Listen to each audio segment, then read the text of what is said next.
हाय सांगमाने आज मु एमिति एक कहानी आपणक पाखक नहीं आसी जार IMDb रेटिंग 10 रु 8.3 ताको मिली। कहानीर नाम हूँ मंजुमेल बॉयज। गोटे गाँव रे किसी सांग थिले आउ से सांग मानकर गोटे ग्रुप थिला आउ से ग्रुप मानक कुआउतला मंजुमेल बॉयज। से माने गोटे दिन स्थिर कले कि आमे माने बुलिया पई जीवु। तो से जो जगह को बुलिया पई गले से जंगलर ना था कोड़ी कानाल। तो से माने बहुत मस्ती कले, बहुत मजा कले, सांग मानक संगरे गले और सेठी मध्य फोटो भी उठेले। बहुत परिमाण रे मजा मस्ती हैला। मजा मस्ती हेबा पर गोटे सांग से कहला कि एमिति गोटे जगह अच्छी जो कमल हासन रो मूवी शूटिंग कराइला। तो से बहुत क्यूरियोसिटी हो गले कि एमिति कौन जगह। तो सबु सांग मैंने मिसी चली पड़े से गुंफा को जार नाम थिला गुना। आउ सेठी एमिति गोटे जगह थिला जोटि पूरा रेस्ट्रिक्शन थिला, कहा को जिया पाई अनुमति नथिला। किंतु गोटिए सांग पाचेरी डेई चली जाइतिला और ताको देखा देखी अन्य सांग माने मध्य जीवाको लागिले।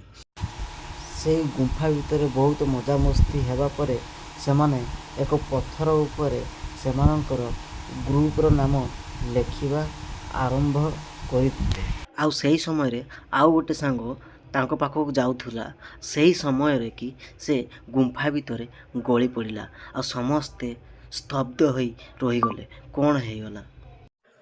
आउ सही समय रे किछि सांग दौड़ी दौड़ी जाई पाखरे थिवा गार्ड को जणेले आ से मध्य दौड़ी आसीथिले।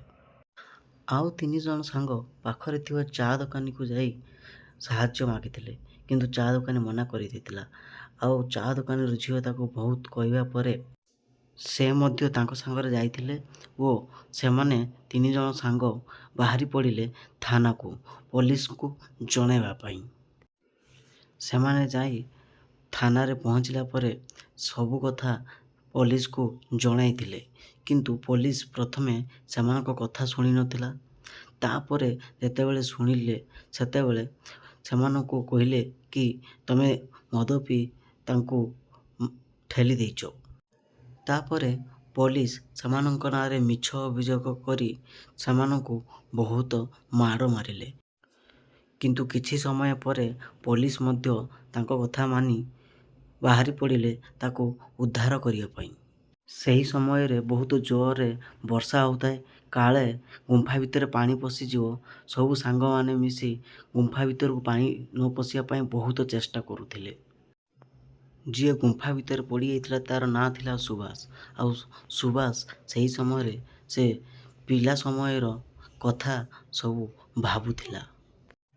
किछि समय परे पुलिस माने मध्य घटनास्थल रे आसी पहुँचिले ओ ताको उद्धार करिया पई लागी पड़िले, किंतु केही मध्य जिया पई राजी हेलेनी। शेषरे तार सांग राजी हेला जिया पई ताको उद्धार करिया पई। आउ तार सांग भीतर को गला ओ धीरे धीरे अन्य सांग माने दौड़ी को धरी धीरे धीरे छाड़ू थांती ओ ये तले धीरे धीरे तल को जाउ थाए एवं शेषरे ताको सुभाष देखा देई थाए। या परे ता पाखो को जाई दौड़ी रे ताको बांधी देई तापरे तांको अन्य सांग माने धीरे धीरे ऊपर को टाणी थिले, जहा कि गभीर थिला 120 फुट रु अधिक। तापरे से गुंफा भितरु सुभाष बाहरिया परे तांको सांग माने तांको धरी धाई पड़िथिले डाक्तरखाना को। डाक्तरखाना रे पहुँची चिकित्सा हैला आ गाँ लोक ताको भगवान बोली मानुथिले, कारण आज पर्यंत से गातरे जी भी पड़ी केही भी आज पर्यंत बंचिकी आसी पारि नांती। शेषरे सुभाष ओ तांको सांग माने घर को फेरी गले ओ सेठी सुभाष चिकित्सा हैला। किंतु सुभाष रो माँ तार सांग माननको बहुत खराब बोली भाबुतला, किंतु शेषरे ता माँ जानिबा को पाइला कि ता सांग ही ताको बंचेइछि। ସଙ୍ଗେ ସଙ୍ଗେ ତା'ର ମା ଧାଇଁ ପଡ଼ିଥିଲା ସେଇ ସାଙ୍ଗ ପାଖକୁ ଯିଏ ତାକୁ ଉଦ୍ଧାର କରିଥିଲା ଓ ତା'ର ହାତ ଧରି ବହୁତ କାନ୍ଦିଥିଲା। ଆଜି ବି ସେଇ ଗୁମ୍ଫା ଅଛି, କିନ୍ତୁ ଏବେ ନିଷିଦ୍ଧ କରାଯାଇଅଛି ସମସ୍ତଙ୍କୁ। ଏଇଠି କାହାଣୀ ଶେଷ ହେଉଛି। ଯଦି ଆପଣମାନଙ୍କୁ ଭଲ ଲାଗିଥିବ ନିଶ୍ଚୟ ଥରେ ଏ ମୁଭିକୁ ଦେଖିବେ। ଜୟ ଜଗନ୍ନାଥ।